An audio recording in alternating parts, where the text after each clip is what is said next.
hapon. Yan na po ko karon sa department store. Yan ako dire karon kay padulong ko sa food court department store sa Ayala Mall. Kuno siya.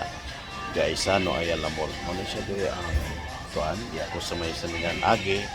Ya karon padulong ko ron sa kining kuan sa may elevator na padulong sa food court.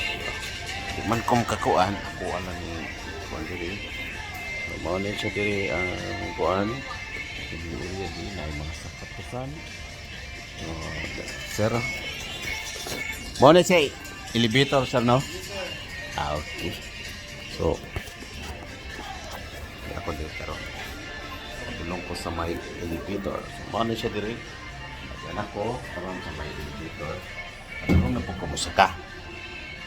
Tapos lokon man ni siya pining mo pa ni panawag hi ma'am ay kana gabangot man si mamoy murong magkanding ngay kuan so mo na siya diri karon pasaka ko karon sa may elevator kanya mara maghulat ta daghang salamat mayong hapon.